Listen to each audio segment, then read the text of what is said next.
तुमसर वासियांची ज्या समस्या आहेत त्यांना आजही पिण्याचं शुद्ध पाणी मिळत नाही, गढूळ पाणी त्यांच्या नळाला येते, आजही रस्त्यांवर त्यांच्या खड्डे आहेत, आजही त्यांना स्वच्छतागृह नाही आहेत, बाथरूम्स नाही आहेत, टॉयलेट्स नाही आहेत, शहरामध्ये बाजारपेठ आहे, आजही पाऊस आला की त्या ठिकाणी पाणी साचते. का 47 कोटीची एवढी सुंदर योजनाचा पूर्ण बंटा धार झाला. ह्या निवडणुकीला तुमची नगराध्यक्ष पदाच्या उमेदवाराची तयारी आहे का? आणि पक्षाने ज्या तुम्ही राष्ट्रवादी काँग्रेस पक्षामध्ये काम करत आहात, अजित पवार गटामध्ये आपण काम करत आहात, आणि पुन्हा पक्षाने तुम्हाला उमेदवारी द्यावी असं का बरं तुम्हाला वाटते? बघा, आमचे नेते सन्माननीय प्रफुल्ल पटेल साहेब आणि राजेंद्र जैन साहेब हे फार कुशल नेते. तुम्ही हे मानून चला का ते मिनी मोदी आहेत. भंडारा आणि गोंदिया जिल्ह्याचे ते मोदी आहेत. आपण म्हणाले की प्रफुल्लभाईंना जर माझं काम आवडलं तर ते तुम्हाला पुन्हा उमेदवारी देतील. बरोबर. मात्र इथले तुमसर विधानसभा क्षेत्राचे जे आमदार आहेत राजू कारेमोरे यांच्याशी तुमचे संबंध फार वाईट आहेत अशा चर्चा आहेत, आणि ते इथले आमदार आहेत. मग इथले आमदार जर राष्ट्रवादीचे राजू कारेमोरे असतील आणि त्यांचे जर तुमच्यासोबतचे संबंध वाईट आहेत, जशा चर्चा आहेत, म्हणजे तुम्हाला का बरं ते उमेदवारीकरिता प्रेफर करतील? हे कॉन्ट्रोवर्सी आहे. फक्त ही गोष्ट आहे का त्यांची माझी खटकते. मी आजही त्यांचा मानसन्मान करतो.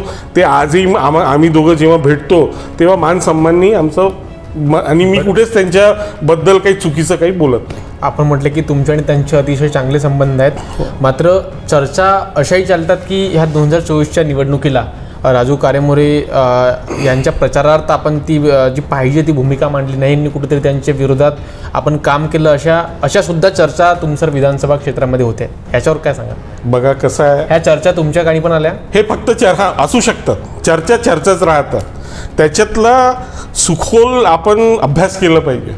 तुम्ही नगराध्यक्ष असताना कोणती मोठी नाविन्यपूर्ण कामं आहेत जी तुमच्या कार्यकाळामध्ये झाली? एक नाही, मला असं वाटतं मी 96 पॅरामीटर्सवर कामं केलेले आहेत. मला कदाचित मला सांगायला फार चांगलं वाटते का अनेक असे अध्यक्ष आहेत त्यांना नगरपालिका प्रशासनच समजत नाही.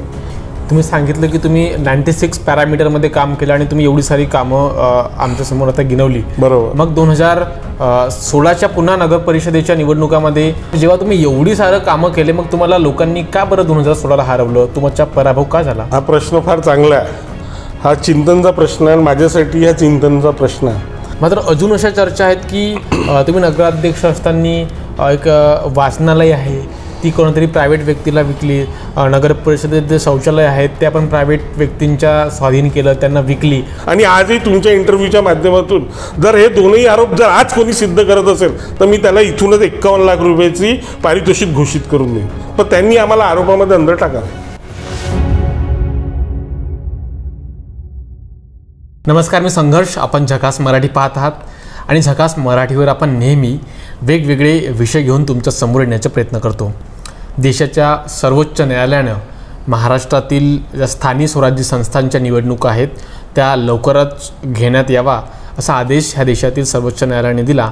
आणि त्यानंतर आता महाराष्ट्रातील स्थानिक स्वराज्य संस्थांमध्ये जे इच्छुक उमेदवार आहेत, प्रभाग रचनांना सुरुवात झाली आहे, शासन प्रशासनसुद्धा कामी लागलं आहे.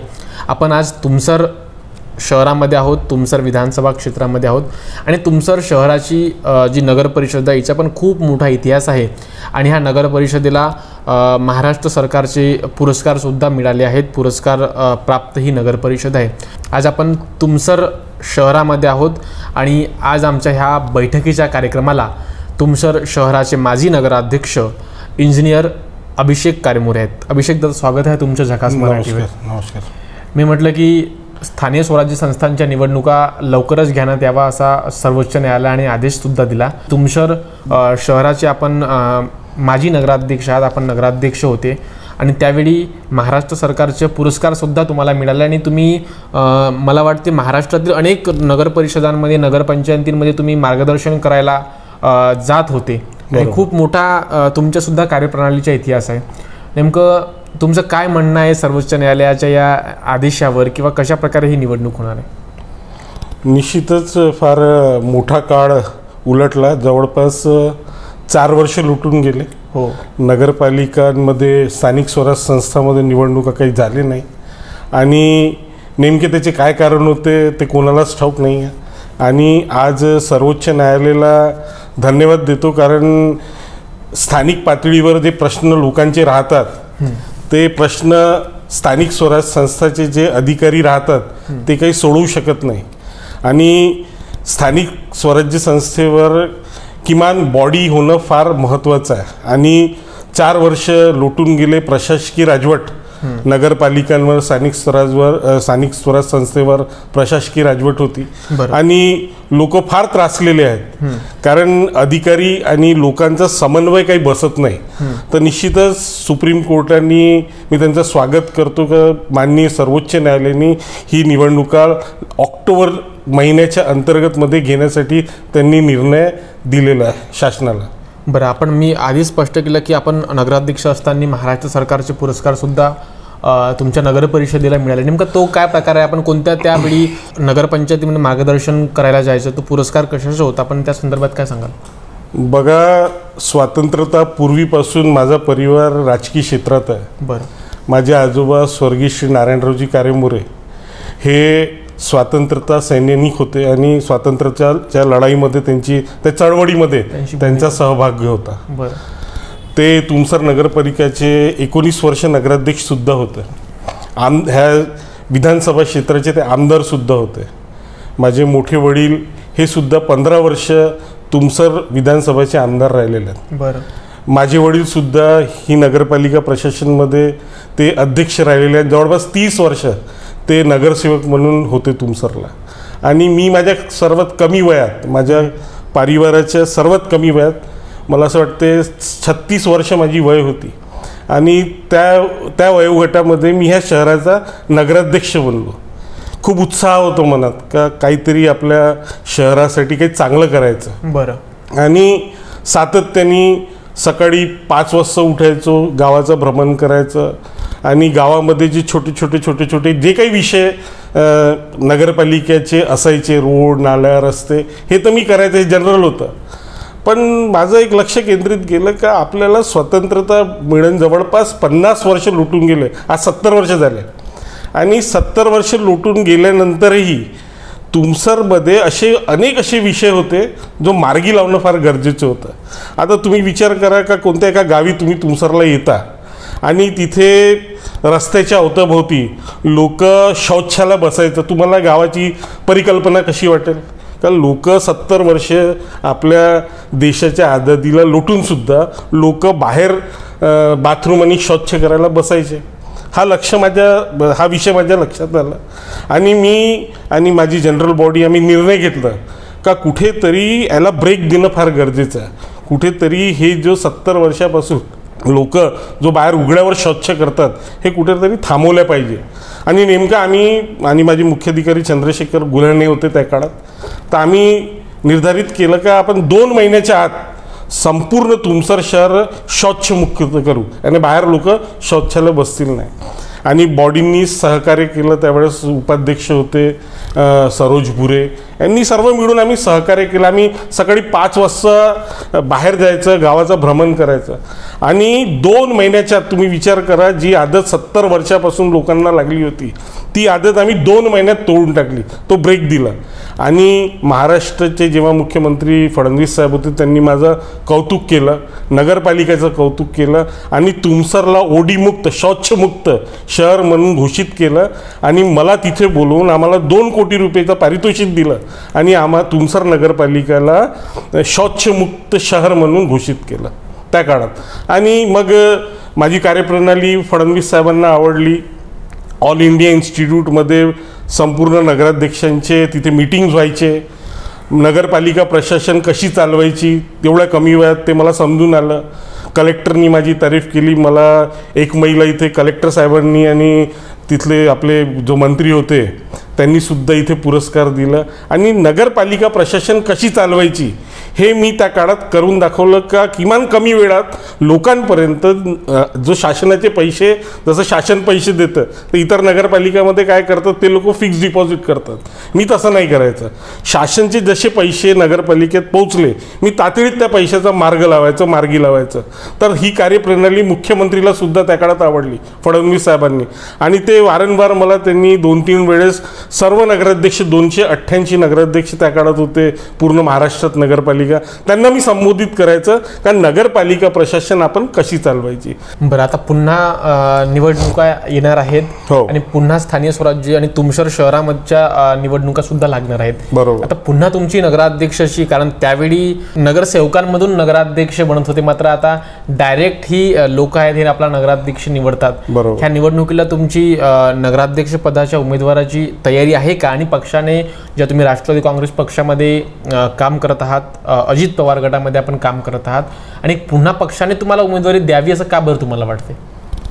बघा, आमचे नेते सन्माननीय प्रफुल्ल पटेल साहेब आणि राजेंद्र जैन साहेब हे फार कुशल नेते आहेत आणि तुम्ही हे मानून चला का ते मिनी मोदी आहेत. भंडारा आणि गोंदिया जिल्ह्याचे ते मोदी आहेत प्रफुल्ल पटेल साहेब. आणि त्यांना माहीत आहे का कार्यकर्त्यांना कसे निवडावे, आणि जो कार्यकर्ते चांगलं कार्य आपल्या क्षेत्रात करू शकतात त्यांना ते निश्चितच त्यांना ते संधी देतात. आणि आदरणीय प्रफुल्ल पटेल साहेबांनी माझी कार्यप्रणाली बघितली आहे. जेव्हा मागच्या काळात मी निवडणूक हारलो तेव्हा स्वयं प्रफुल्ल पटेल साहेबांनी मला म्हटलं का तेरे जैसे लड़के इलेक्शन हारे ये हम, त्यांच्या शब्दात त्यांनी त्या काळात म्हटलं होतं, मुझे अच्छा नहीं लगा. पण त्यांनी माझी सातत्याने नेहमी त्यांनी माझी तारीफ केली. अनेक मिटिंगांमध्ये त्यांनी माझे कौतुक केलं. आणि निश्चितच माझी जी कार्यप्रणाली 2.5 वर्षाचा जो कालखंड होता त्या काळात मी महाराष्ट्र शासनाचे पुरस्कार मिळवले. अनेक असे कामं केले. अनेक कामांची गंगा लोटून आम्ही गावात लोटून दिली होती. तुमपच शहरात डिवायडीकरण का असो, एका दिवसात संपूर्ण गावात LED लाईट्स लावले होते. 1800 LED लाईट्स. अनेक शाळांची दुर्व्यवस्था होती, ते शाळा आम्ही चांगले केले. अनेक लोकांना चांगलं एज्युकेशन दिलं. तर निश्चितच मला असं कुठेतरी वाटते माझा जो कालखंड होता तो फार कमी वेळेचा होता, 2.5 वर्षाचा.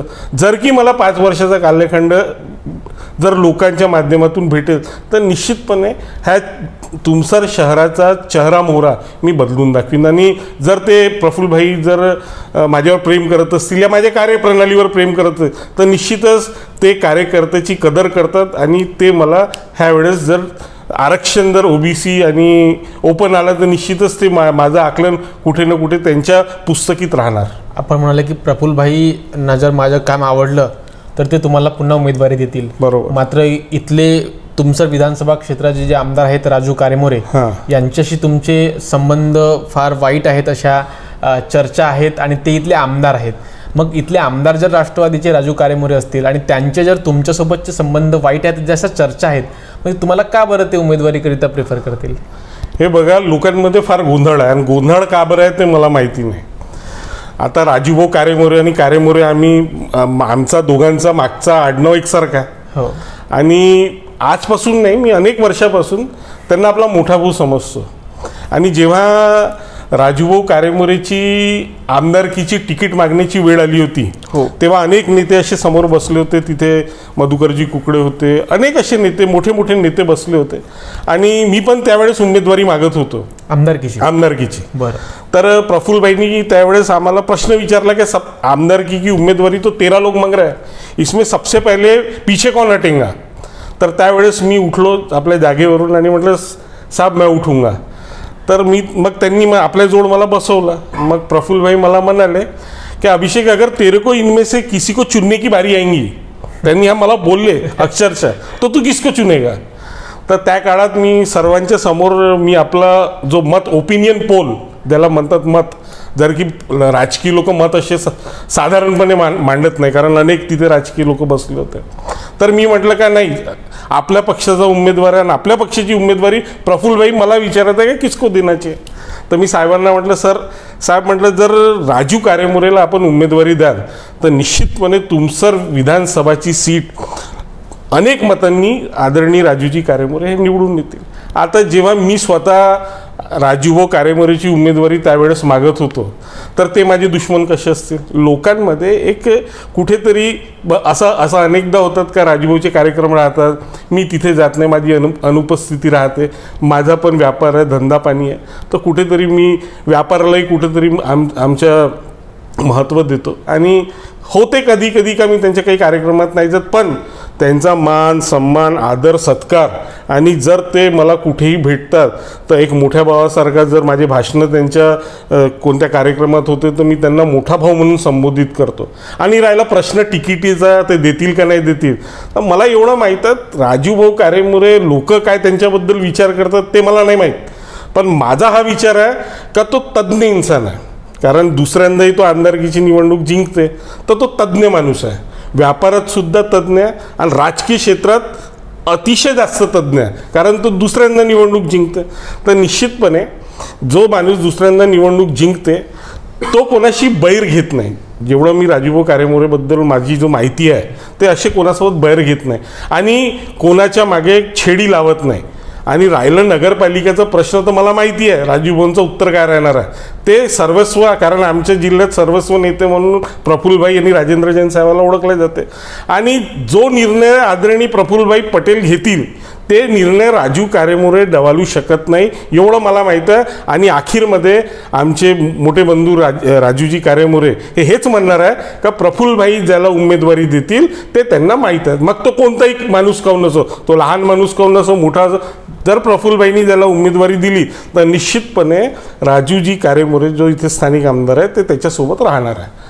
हे कॉन्ट्रोवर्सी आहे, फक्त ही गोष्ट आहे का त्यांची माझी खटकते. मी आजही त्यांचा मानसन्मान करतो, ते आजही आम्ही दोघं जेव्हा भेटतो तेव्हा मानसन्माननी आमचं, आणि मी कुठेच त्यांच्याबद्दल काही चुकीचं काही बोलत नाही. आपण म्हटलं की तुमचे आणि त्यांचे अतिशय चांगले संबंध आहेत, मात्र चर्चा अशाही चालतात की ह्या 2024च्या निवडणुकीला आपण राष्ट्रवादी काँग्रेस पक्षामध्ये असूनही राजू कारेमुरे यांच्या प्रचारार्थ आपण ती जी पाहिजे ती भूमिका मांडली नाही, कुठेतरी त्यांच्या विरोधात आपण काम केलं, अशा सुद्धा चर्चा तुमसर विधानसभा क्षेत्रामध्ये होते. याच्यावर काय सांगा? बघा कसं आहे, ह्या चर्चा तुमच्या कानी पण आल्या? हे फक्त असू शकतात, चर्चाच राहतात, त्याच्यातला सुखोल आपण अभ्यास केला पाहिजे. सन्माननीय आमदार श्री राजूजी कारेमुरे जेव्हा त्यांना अजित पवार गटाची तुमसर मोहाडी विधानसभाची उमेदवारी घोषित झाली त्यावेळेस मी स्वतः त्यांच्याकडे गेलो होतो, 2दा गेलो होतो. एक वेळेस वळठीला गेलो होतो, एक वेळेस तुमसरला गेलो होतो. आणि त्यांना सांगितलं का भाऊ आपण तुमसर शहराचं नियोजन करायचं आणि तुम्ही परस्पर जबाबदारी मला द्या, आपण त्या पद्धतीने तुमसर शहराचं नियोजन करू. आणि त्यांनी मला जबाबदारी टाकली. त्यांच्या अनेक रॅलीजमध्ये मी भाष्य केलेले आहेत. आणि जेव्हा प्रफुल्लभाई पटेल जेव्हा इथे तुमसरमध्ये यायचे आमचे नेते, तर मी त्यांच्यासोबत त्यांच्या कॅनवायमध्ये मला असं वाटतं जवळपास अनेक गावं मी राजूजी कारेमुरे यांच्या प्रचारार्थ प्रफुल्लभाईसोबत मी अनेक गावं फिरलो. आणि त्यावेळेस मी स्वतः मंच संचालन करायचो प्रफुल्लभाईंचे. आणि राजूभाऊ जेव्हा इथे तिकीट भरायची वेळ आली तेव्हा मी राजूभाऊंच्या मोर्चासोबत मी स्वतः हाजीर होतो. ज्यांची उमेदवारी फॉर्म जेव्हा राजूभाऊंनी तहसीलमध्ये भरली तेव्हा मी सुद्धा हाजीर होतो. आणि मग इतर पक्षांच्या लोकांचं काम करायचं का बरं? जेव्हा माझा पक्ष इथे जेव्हा स्थानिक स्तरावर माझ्या पक्षाचा उमेदवारी जेव्हा राजूजी कारेमुरे यांना दिलेली आहे तर मी इतर पक्षाचा प्रचार का बरं करीन, हा फार मोठा क्वेश्चन मार्क आहे. आणि लोक त्या दृष्टिकोनाने बघितलं का बरं बघतात ते मला माहीत नाही. मला कुठे हेही लक्षात नाही का जो अपोजिटर होता ना मी त्याच्या कुठे प्रचारात फिरलो, ना मी त्याच्यासाठी कुठे मतं मागितले, ना मी कुठे त्याच्याकरिता ना कोणतं एखादं भाष्य केलं या भाषणबाजी केली, ना मी त्याच्या रॅलीमध्ये फिरलो. तर मला आजपर्यंत हा कळलं नाही का त्यांची काही विरोधी लोक, प्रत्येकजण म्हणत नाही, काही आणि जेव्हा ते विजयी झाली ते विजयी जुलूसमध्ये मी राजूभाऊंना हार टाकला. तर कुठेतरी क्वेश्चन मार्क केव्हा निर्माण होते, जेव्हा आपण इतर पक्षाच्या उमेदवारासाठी कुठेतरी मत मागतो तेव्हा क्वेश्चन मार्क. पण असा एखाद प्रसंग मला कोणी दाखवून द्या का मी कुठे भाष्य केलं, माझे काही फोन रेकॉर्डिंग्स कोणी टॅप केले तर का मी राजूभाऊच्या विरोधात कुठे काम केलं. हे फक्त एक मिथ आहे आणि मी मिथवर काही ट्रस्ट करत नाही. लोक काय म्हणतात त्याला मला काही लेणं देणं नाही, मी काय करतो ते मला कळते. बरं, तुम्ही नगराध्यक्ष असताना कोणती मोठी नाविन्यपूर्ण कामं आहेत जी तुमच्या कार्यकाळामध्ये झाली ते आपण सांगाल? एक नाही, मला असं वाटतं मी 96 पॅरामीटर्सवर कामं केलेले आहेत. मला कदाचित मला सांगायला फार चांगलं वाटते का अनेक असे अध्यक्ष आहेत त्यांना नगरपालिका प्रशासनच समजत नाही. ते जेव्हा कसे येतात, कसे जातात, कसे 5 वर्ष कार्यकाल त्यांचा लोटून जाते त्यांना काहीच माहीत नाही पडत. पण मला असं माहीत आहे का मी असं कोणता पॅरामीटर होतं, चाहे ते छोटे छोटे नगरपालिकाचे विषय का बरं नसो, स्वच्छतेचा विषय इनफॅक्ट ॲडमिनिस्ट्रेशन बिल्डिंग ही साफ कशी करायची, त्याच्यात झाडू पोछा कसं करायचं ते सुद्धा मी लोकांना सांगायचं. काही आपली ही आपण इथे काम करतो, लोक इथे येतात जातात, अनेक बाहेरचे लोक, अनेक IAS लोक येतात, अनेक मंत्री येतात. आपल्या प्रशासकीय इमारतमध्ये जेव्हा लोक येतात ती इमारत स्वच्छ आणि सुंदर दिसल्या पाहिजे. एवढे लहान लहानशे विषयापासून मी कामं करायचं. स्वच्छता फार मोठा विषय होता. त्याच्यात स्ट्रीट लाईट्स जेव्हा मी होतो त्या कालखंडात अनेक गावाचे लाईट्स बंद व्हायचे. मी एका दिवसात वैशिष्ट्यपूर्ण योजनामधून संपूर्ण तुमसर शहराला LED युक्त केलं होतं आणि 1800 लाईट एका दिवसात लावले होते. मला आठवण आहे दुभाजीकरण, लोक छोटे छोटेसे नॅरो रस्ते होते, मी त्या रस्त्यांना 2 पार्टमध्ये केलं, डिवायडर्स टाकले. आज तुमसर शहरात मोठे मोठे रस्ते झाले.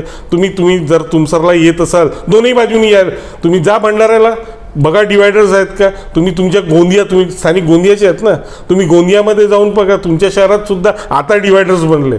माझे डिवायडर्स 2014मध्ये बनून चुकलं. तुमसरला बघण्याकरिता भंडाराचे आणि गोंदियाचे नगराध्यक्ष तुमसरला त्या काळात यायचे आणि तुमसरला आयडियोलॉजी म्हणून ते आपल्या क्षेत्रात त्या पद्धतीचे काम करायचे. झाडं लावणं असे अनेक कामे मी तुम्हाला ह्या मीटिंगमध्ये ते गाणे गिनवणं, तुम्ही आरामात या. मी काय काय केलं त्याची डाटा कॉपी बनलेली आहे, अनेक फोटोज आहेत, अनेक पारितोषिक आहे. एवढे पारितोषिक आहे का माझी रूम भरलेली आहे. तर आता जेव्हा एवढे पारितोषिक जर कोणी आपल्याला देते, सन्मान करते, तर निश्चितच काहीतरी चांगलं केलं असेल म्हणून करतात ना. तुम्ही सांगितलं की तुम्ही 96 पॅरामीटरमध्ये काम केलं आणि तुम्ही एवढी सारी कामं आमच्यासमोर आता गिनवली. बरोबर. मग 2016च्या पुन्हा नगर परिषदेच्या निवडणुकामध्ये पुन्हा तुम्ही जनतेसमोर होते, पुन्हा तुम्ही ते निवडणूक झाली आणि तेव्हा डायरेक्ट ही जनता आहे, जे लोक आहेत, हे नगराध्यक्ष निवडत होते. बरोबर. त्या निवडणुकीला तुम्ही सुद्धा नगराध्यक्षाचे उमेदवार होते. बरोबर. मग जेव्हा तुम्ही एवढी सारं कामं केले, मग तुम्हाला लोकांनी का बरं 2016ला हरवलं, तुमचा पराभव का झाला? हा प्रश्न फार चांगला आहे. हा चिंतनचा प्रश्न आहे. माझ्यासाठी हा चिंतनचा प्रश्न आहे. कारण जेव्हा मी एवढे कामं केले, मला महाराष्ट्र शासनाने पारितोषिक दिलं, मी स्वतः 288 नगराध्यक्षांना कोचिंग देत होतो, शिकवत होतो का प्रशासन कसं चालवायचं. आणि मग जेव्हा निवडणुकी येतात आणि तेव्हा आपल्याला हारचा सामना करावा लागतो. हा कुठेतरी माझ्यासाठी दुर्भाग्यपूर्ण विषय आहे. पण कसं आहे, हा राजकारण आहे आणि सतत 50 वर्षापासून आमच्या घराण्यात राजकारण चालू आहे. तर निश्चितच जर 2 माणूस माझ्याकडे कोणता विषय घेऊन येतात आणि मला एकच्या फेवरमध्ये निर्णय देणं फार गरजेचं आहे, तर एक माणूस माझा आजीवन दुश्मन म्हणून जाते. हे 50 वर्षापासून हा इतिहास आमच्या परिवारात चालत आलेला आहे. आणि राहिलं ती निवडणूक, मी काही हारलो नाही. आणि जर त्या निवडणुकीचं ॲनालिसिस जर बारीकप्रमाणे केलं तर मला तरी असं वाटतं का ती निवडणूक आम्ही हारलो नाही.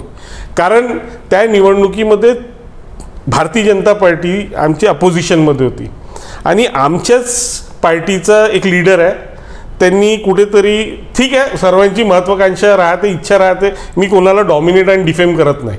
महत्त्वाकांक्षी लोक प्रत्येक पक्षात आहे आणि जर कोणी पक्षात असूनही जर त्याला तिकीट नाही उमेदवारी नाही भेटत असेल आणि तो विरोधात जात असेल तर याला काही एवढं मी काही डोक्याला ताण घेत नाही. पण जर जो आमच्या पक्षातून बंडखोर करून त्यांनी उमेदवारी घेतली आणि जर त्याचे आणि माझे मत आम्ही जर काउंट केले तर ते मत एवढे होतात का BJP कुठे स्टँड होत नाही. पण ठीक आहे, अंतर्गत राष्ट्रवादी पक्षात कुठेतरी त्या काळात फूट होती आणि त्याचा भूदंड मला भोगावं लागलं.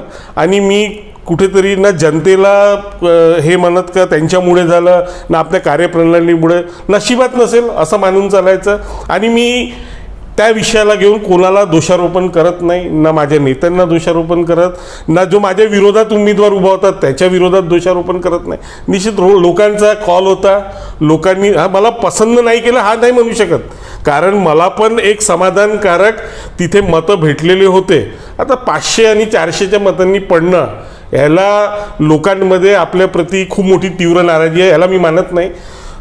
जो जीता वो सिकंदर आपण म्हणतोच, चाहे तो एका मतांनी काऊन नसो, ठीक आहे 400-500 मतांनी जर पराभव झाला असेल तर निश्चितपणे मी तुम्हाला सांगतो, जर पक्षांनी माझ्यावर आता विश्वास केला तर मला असं वाटतंय का 4-5 हजारांनी आमची लीड राहणार.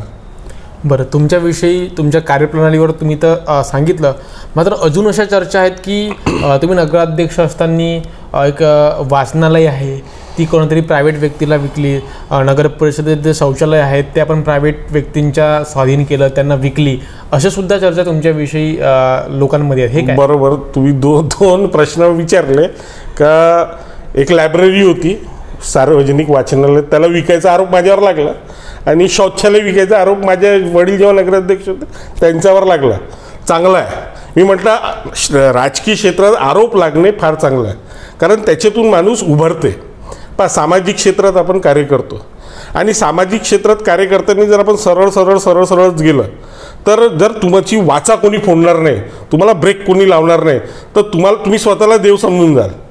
आता राहिलं सार्वजनिक वाचनालयाचा विषय, तर मी काय म्हणतो, जेव्हा एक आमच्या इथे वाचनालय होती, फार जुनी होती आणि तिथे लोक काही जायचे नाही, तर कुठेतरी नगरपालिकेला आर्थिक फायदा हो त्याकरिता आम्ही ठराव घेतले, प्रोसेसमध्ये गेलो. वाचनालय हँडओव्हरसुद्धा झाली, पण कुठेतरी त्या वाचनालयाला त्यांनी तोडायचा प्रयत्न केला, हा गोंधळ निर्माण झाला आणि वाचनालय विकले म्हणून आरोपसुद्धा लागले आणि त्याचं खंडन झालं. मग आम्ही पेपरमध्ये दिलं का भाई जोही कोणी जर वाचनालय विषय जर काही कोणाला पुरावे कोणाजवळ असतील तर मी त्याला 11 लाख रुपयाचा पारितोषिक देईन. जर मी कुठेतरी चुकीचा आढळतो तर मी त्याला 11 लाख रुपयाचा पारितोषिक देईन. कोणी पण या क्लिअर कट नगरपालिका, त्यावेळेस भारतीय जनता पार्टीच्या लोकांनी आरोप लावला होता, मी त्यांना विनंती केली का भाई तुम्ही या चौकशी करा आणि जर मी चुकीचा आढळलो तर 11 लाख रुपयाचं पारितोषिक माझ्या जोडून घेऊन जा. वेळ गेला, दिवस गेले, आम्ही क्लीन चिट निघालो. मग मी त्यांना नंतर जेव्हा प्रचाराच्या दरम्यान मी त्यांना आवाहन करत होतो त्याने माईकतून का मी वाचनालयाचे पैसे खाल्लेले आहे, आता तर आम्ही सत्तेच्या बाहेर आहोत, तुम्ही सत्तेत आहात, भारतीय जनता पार्टीची सत्ता बसली तिथे, नगराध्यक्ष भारतीय जनता पार्टी. मी म्हटलं कुठेतरी त्या काळातले जे दस्तावेज होते ते निखळून पहा आणि त्या काळातही जर मी कुठेतरी आढळलो तर मी 21 लाखाचा इनाम देईन. काही नाही निघालं, फक्त कुठेतरी डिफेम करणं, डॉमिनेट करणं, कुठेतरी आक्षेप टाकणं, कुठेतरी आरोप प्रत्यारोप करणं आणि त्याच्यातून काही निष्पन्न झालं नाही. तसंच माझ्या वडिलांवर मुत्री घर बेइज्जतीचे आरोप लावले होते. एक छोटासा काहीतरी मुत्री घर होतं, त्याला विकलं. आता त्या काळात मुत्री घर विकलं 1 लाख रुपये बेइज्जती विकलं. तर माझे वडील तशी एक बिझनेसमॅन व्यक्ती आहेत, चांगलं भंडारा जिल्ह्यात त्यांचं वैशिष्ट्य नाव आहे, ते खूप मोठे व्यापारी म्हणून त्यांना ओळखलं जातं. आणि मला असं वाटते का जो सामाजिक क्षेत्रात कोणी जर कार्य करते तर निश्चितच लोकांच्या हिताकरिता करते आणि लाख रुपये अमाऊंट ते आणखीन वडिलावर लावणं ते कुठेतरी लोकांनाच नाही पचलं आणि लोकच त्यांना त्या काळात लोकांनीच त्यांना म्हटलं क्लीन चिट दिलं. ते चौकशी तर झालीच नाही, जनतेनेच क्लीन चिट दिलं की जगदीश कारेमोरे असं काही ते मुत्री घर विकू शकत नाही. आणि जेव्हा लोकांनीच क्लीन चिट दिलं तर मग कुठे काय निष्पन्न झालं, काही भेटलं, मग जेव्हा निवडणुकी येतात तेव्हा तसे आरोप होत होतात आणि आरोप राहिलाही पाहिजे. पण मला एवढं ठाऊक आहे का दोनही आरोपवरून जो माझ्या वडिलांवर लागलं होतं आणि माझ्यावर लागलं त्याच्यातून निष्पन्न काही झालं नाही. आम्ही क्लीन चिट आहोत आणि आजही तुमच्या इंटरव्ह्यूच्या माध्यमातून जर हे दोनही आरोप जर आज कोणी सिद्ध करत असेल तर मी त्याला इथूनच 51 लाख रुपयाची पारितोषिक घोषित करून देईन. पण त्यांनी आम्हाला आरोपामध्ये अंदर टाकावे. 2016ला ज्यांच्याकडून तुमचा पराभव झाला ते म्हणजे प्रदीप पडोळे, बरोबर, भारतीय जनता पक्षाचे नेते आहेत आणि 2016 पासून ते 22 पर्यंत ते ह्या ठिकाणी नगराध्यक्ष पदावर होते. त्यावेळी तुम्ही दोघेही लोक विरोधात होते आणि तुम्ही तर खूप भयानक त्यांच्यावर आरोप प्रत्यारोप करत होते, त्यांच्या कार्यप्रणालीवर आरोप प्रत्यारोप करत होते. बरोबर. मात्र आता वेळ अशी आली की राष्ट्रवादी काँग्रेस पक्ष आणि भाजप भारतीय जनता पक्षांचा अलायन्स झाला आणि महायुती बनली आणि ज्यांच्या विरोधात तुम्ही बसायचे, ज्यांच्या विरोधात तुमची भूमिका असायची, आज तुम्ही मांडीला मांडी घालून एकाच मंचावर बसता. बघा, आपला जो आपण प्रश्न विचारला तो एकदम खरा प्रश्न आहे. जेव्हा त्यांचा कालखंड होता 5 वर्षाचं, मी सातत्याने त्यांच्यावर चढाई करायचं. मला जे प्रश्न त्यांचे आवडले नाही का मी त्यांचा दालनात जायचं आणि त्यांची डोकेदुखी निर्माण करायची. आणि तुम्हाला कदाचित व्ह्युअर्सला माहीत नसेल का प्रदीप पडोळे हे माझे रिलेटिव्हसुद्धा आहेत आणि माझी मामाची पोरगी त्यांना दिलेली आणि जर रिलेशन बघितलं तर ते माझे जिजाजी लागतात. आणि आता घराचा विषय, पण जेव्हा सामाजिक क्षेत्रात चाहे तो कोणीच का बरं नसो, जेव्हा ते नगराध्यक्ष होते आणि जेव्हा ते सामाजिक क्षेत्रात ते कार्य करत होते आणि त्यांची कार्यप्रणाली जेव्हा मला आवडायची नाही, ते अनेक असे धाडशी डिसिजन्स घ्यायचे जो माझ्या डोक्याच्या बाहेर व्हायचे आणि लोकांच्या हिताचे नाही राहायचे, तर निश्चितच मी त्यांच्यावर बिलकुल परजोर पद्धतीने आक्रमण करायचं. त्यांच्याबद्दल अनेक इंटरव्ह्यूज दिलेले आहेत, त्यांच्या विरोधात मी नेहमी राहायचं, कारण त्यांची जो कार्यप्रणाली होती ती मला आणि अनेक लोकांना आवडत नव्हती. ठीक आहे, ते पण जेव्हा आपल्या पदावर होते ते लोकांच्या हिताचा कार्य करण्यासाठी त्यांची मनशा चांगलीच असायची का लोकांचे, पण कसं राहते काही काही डिसिजन्स ते लोकांची मनशा चांगली असूनही आम्हाला पटायची नाही आणि आम्ही प्रयत्न करायचं का ते हे पद्धतीचे जे कार्य त्यांनी मधातच एन्क्रोचमेंट काढायचा प्रयत्न केला होता, मधातच त्यांनी काहीतरी असे डिसिजन घ्यायचे ते पटायचे नाही आणि आम्ही पक्षामार्फत त्यांच्यावर नेहमी आक्रमण करायचं आणि फलस्वरूप तेही मग आपले अनेक विषय मागे घ्यायचे आणि जो लोकांच्या चांगल्या हिताचा कार्य असो त्याकरिता मग ते पण कार्यप्रणालीमध्ये ते राहायचे आणि जे विषय मागे घ्यायचे ते पण आमच्या ओरडल्याने आमच्या पेपर्समध्ये प्रेस नोटमध्ये आम्ही तर तेही पण स्टेप बॅक घ्यायचे. राहिला प्रश्न का आता आम्ही दोघं एकच पक्षात आहोत आणि कदाचित ते भारतीय जनता पार्टीची उमेदवारी मागत आहे, तर निश्चितच बघा अलायन्स हा वरून झालेला तय आहे. स्थानिक स्तरावर आजही अलायन्स कुठे आहे नाही आणि जर वरचे लोक जर अलायन्स घेत असतील, अलायन्सचा निर्णय घेत असेल, भारतीय जनता पार्टी आणि राष्ट्रवादी पक्ष एक होत असेल तर वरिष्ठांच्या निर्णयाला आम्ही थांबवू तर काही शकत नाही आणि जर निर्णय असं झालं का ही तिकीट राष्ट्रवादी पक्षाला गेली तर निश्चितच उमेदवार राष्ट्रवादी पक्षाचा राहील, तर भारतीय जनता पार्टीच्या लोकांनी राष्ट्रवादी पक्षाच्या उमेदवाराचा साथ दिला पाहिजे आणि जर उमेदवारी भारतीय जनता पार्टीला जाईल आणि तर राष्ट्रवादी पक्षांच्या लोकांनी जो आपला काय म्हणतात अलायन्सचा जो एक मान राहते, तर भारतीय जनता पार्टीच्या लोकांची जर उमेदवारी घोषित झाली तर राष्ट्रवादी पक्षाच्या लोकांनी त्यांचा साथ दिला पाहिजे आणि बंडखोरी होते आणि ज्याला असं वाटत असेल का त्याच्यात खूप दमखम आहे आणि तो बंडखोरी करून इलेक्शन जिंकू शकते, अशाही लोकांचं स्वागत व्हायला पाहिजे. जवळपास 1.5 दशकापासून देशामध्ये महायुतीची सरकार आहे, राज्यामध्ये महायुतीची सरकार आहे आणि तुमसर नगर परिषदेमध्ये सुद्धा जवळपास, कारण तुम्ही सुद्धा घटक दलामध्ये आहात, महायुतीची ह्या ठिकाणी सरकार आहे. मात्र जर आपण पाहिलं तर तुमसर वासियांची ज्या समस्या आहेत त्यांना आजही पिण्याचं शुद्ध पाणी मिळत नाही, त्यांच्या नळाला आजही गढूळ पाणी त्यांच्या नळाला येते, आजही रस्त्यांवर त्यांच्या खड्डे आहेत, आजही त्यांना स्वच्छतागृह नाही आहेत, बाथरूम्स नाही आहेत, टॉयलेट्स नाही आहेत, शहरामध्ये बाजारपेठ आहे, आजही पाऊस आला की त्या ठिकाणी पाणी साचते, ड्रेनेज सिस्टम जी आहे ते खूप वीक आहे आणि अशा अनेक समस्या तुमसरवासी अनेक दिवसांपासून भोगत आहेत आणि सत्ताही तुमचीच आहे. मग जेव्हा सत्तेतच महायुती आणि तुम्ही सुद्धा सत्तेतच आहात, मग आतापासून ह्या 1.5 दशकांपासून ह्या समस्या आतापर्यंत दूर झाल्या का नाही? बघा, सर्वांच्या कालखंडात सर्वांनी प्रयत्न केले आणि मला असं वाटते का जवळपास सर्वांना त्यांच्या कालखंडात यश मिळालं. जेव्हा आम्ही सत्तेत होतो, राष्ट्रवादी पक्ष नगरपालिकेच्या सत्तेमध्ये होता, तेव्हा माझ्या लक्षात आलं का इथे पाण्याची समस्या फार मोठी आहे तुमसर शहरात आणि जो मागची पाईपलाईनची जो व्यवस्था होती ते माझे आजोबा स्वर्गीय नारायणरावजी कारेमोरे यांच्या माध्यमातून गावात पाणी याने 70 वर्षापासून पोहोचवतो, त्याच्यानंतर रिफॉर्म काही झालंच नाही आणि ती गोष्ट लक्षात आली आणि मला असं वाटलं का पाणी पुरवठ्यावर संपूर्णपणे लक्ष दिलं पाहिजे. एक वेळा गाव अस्वच्छ राहिला ते हजम करून घेऊ, एक वेळा लाईट बंद राहिले ते चालते, पण पाणी हा सर्वात महत्त्वपूर्ण प्रश्न आहे. त्या गोष्टीला लक्षात घेऊन मी प्रयत्न केला आणि तुमसर शहरात नवीन नळ योजनेसाठी मी भरजोर प्रयत्न केला आणि मला माहीत होतं का प्रयत्न करण्यानेच सर्व काही होणार नाही, प्रयत्नाच्या मागे कुठेतरी कॅश फ्लो पण लागते, कारण शासनात काम करायचं आहे तर अनेक गोष्टी मी आता तुमच्या जाहीर मी सांगू शकत नाही. तर ADCC कंपनी होती सागर मेघे साहेबांची, त्या कंपनीला मी कॉन्टॅक्ट केलं आणि त्यांना मी सांगितलं का आमच्या गावात नळ योजना आणायची आहे. त्यांनी खूप मदत केली माझी आणि त्यांनी काही फंड्ससुद्धा मला दिले. त्या फंड्सच्या माध्यमातून मी शासनाकडून ती योजना खिंचून आणली तुमसरात.